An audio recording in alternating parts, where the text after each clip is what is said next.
The sun hung high over the Santa Monica Pier on a warm Saturday afternoon, casting sparkling reflections on the Pacific Ocean below. Families laughed as they rode the Ferris wheel, street performers juggled for tips, and the air carried the salty scent of the sea mixed with popcorn and cotton candy. Among the crowd was Emily Harper, a 17-year-old girl in a wheelchair, her dark hair tied back in a ponytail as she maneuvered toward a prime spot near the railing to watch the waves crash against the pilings. Emily had been born with cerebral palsy, which affected her legs, but it never dimmed her spirit. She loved the pier. It was one of the few places where she felt truly free, the ocean breeze whipping through her hair as she sketched seagulls and surfers in her notebook. Today, she was alone. Her parents had trusted her to spend the day independently, a small victory in her quest for normalcy. She parked her wheelchair by a bench, pulled out her sketchpad, and began drawing the iconic roller coaster in the distance. Not far away, a group of 4 teenage boys, all around 18 or 19, lounged against the railing. They were loud, dressed in baggy shorts and tank tops, sipping oversized sodas and scanning the crowd for amusement. Their leader, a tall kid named Jake with a faded tattoo on his arm, spotted Emily first. He nudged his friends, smirking. "Look at that," he muttered. "Freaking Cripple taking up space." The others chuckled, emboldened by the group's energy. They sauntered over, circling her wheelchair like sharks. Emily sensed them approaching and looked up, offering a polite smile, hoping they'd pass by. But Jake stopped right in front of her, blocking her view. "Hey, move, Cripple," he barked, loud enough for nearby onlookers to hear. A few people glanced over but quickly looked away, uncomfortable but unwilling to intervene. Emily's cheeks flushed. "There's plenty of room," she said quietly, trying to will backward. But one of the boys, a stocky one named Tyler, kicked lightly at her wheel, stopping her. "Didn't you hear him? Move!" The group erupted in laughter. Jake leaned down, his face inches from hers. "What, you think you're special, 'cause you're in that chair? Blocking the view for everyone." Tears welled in Emily's eyes, but she refused to let them fall. She gripped her sketchpad tightly, her knuckles white. More people were noticing now. A mother pulled her child away, an older couple whispered, but no one spoke up. The boys grew bolder. Tyler kicked harder this time, jolting her wheelchair and causing her notebook to tumble to the ground. Pages scattered in the breeze. "Pick that up, retard," Jake sneered, stepping on one of the drawings. Emily reached down awkwardly, struggling to retrieve her work. Another boy, laughing, gave her chair a shove, sending it rolling a few feet toward the edge of the walkway. Emily grabbed the wheels to stop herself, her heart pounding. "Please, just leave me alone," she whispered. The bullies closed in tighter, their voices rising with cruel taunts. "Ah, is the little cripple gonna cry?" Jake mocked, raising his foot as if to kick her leg. The crowd murmured, but still, no one acted. Emily felt isolated in the sea of people, her independence shattered in moments.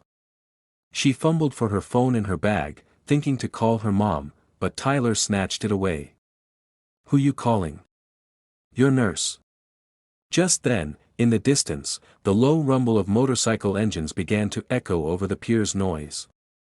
At first, it was faint, like thunder rolling in from the horizon. But it grew louder, a chorus of powerful Harleys approaching the parking area below. Dozens of them. The ground seemed to vibrate as leather-clad riders dismounted, their vests patched with club insignias. They were a local biker chapter, out for a weekend ride along the coast, stopping at the pier for a break. One of the riders, a burly man in his 50s named Hank with a long gray beard and arms covered in tattoos, noticed the commotion from afar. He'd seen enough injustice in his life, lost friends to wars, fought his own battles, and something about the scene twisted his gut. He pointed it out to his brothers. "Look at that crap," he growled. Word spread quickly through the group. Engines shut off, and the bikers, over 50 strong, began walking up the pier steps, their boots thudding in unison. The bullies were too engrossed in their torment to notice the approaching storm at first. Jake was mid-laugh, mocking Emily's attempts to retrieve her phone, when the rumble became unmistakable. Heads turned. The sea of bikers crested the stairs, spreading out across the walkway like a living wall of leather and denim. Families parted instinctively, sensing the shift in the air. Hank led the pack, his eyes locked on the group surrounding Emily. The other riders fanned out behind him, silent but imposing, men and women who'd ridden through life's roughest roads, bound by a code that valued loyalty and protection above all. They weren't there for violence, they were there because someone needed them. Jake finally noticed, his smirk fading as the bikers encircled the bullies, cutting off any escape. The four boys froze, suddenly small amid the towering figures. Tyler dropped Emily's phone, backing up. What's this?" he stammered. Hank stepped forward, his voice calm but thunderous. "You boys got a problem with this young lady?" He nodded toward Emily, who sat wide-eyed, tears streaming down her face. The bikers formed a complete ring, arms crossed, stares unyielding. No one touched the bullies, but the presence alone was overwhelming, a sea of protectors surrounding the vulnerable. Jake tried to play tough. "Mind your own business, old man. We were just joking."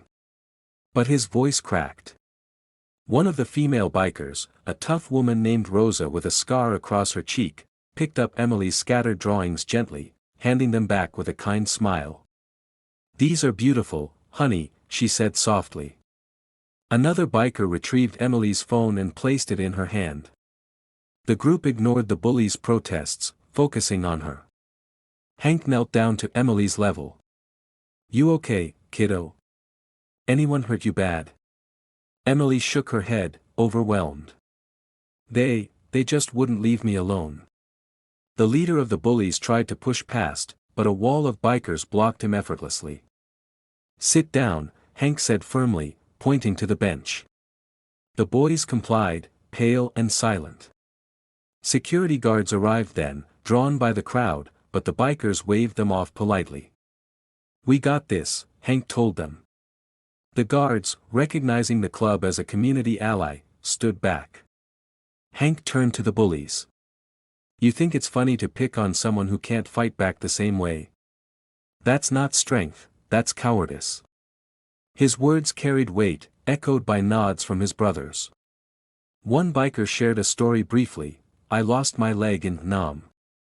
People like you make the world harder than it needs to be." The boys shifted uncomfortably, shame creeping in. No punches were thrown. Instead, the bikers made them apologize, genuinely. Jake mumbled first, then the others followed, voices trembling. "We're sorry," Jake said, looking at the ground. Emily nodded, accepting, though the hurt lingered. But the bikers weren't done.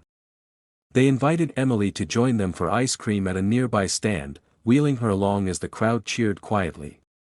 Stories flowed, tales of rides, losses, triumphs.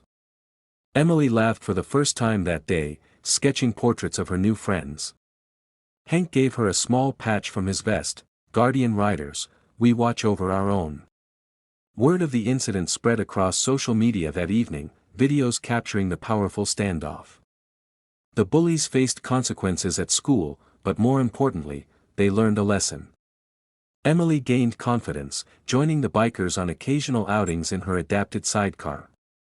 The pier remained her favorite place, now a symbol not of isolation, but of unexpected kindness from strangers who became family. In the end, the sea of bikers didn't just surround the bullies, they enveloped Emily in protection, proving that true toughness lies in standing up for the weak.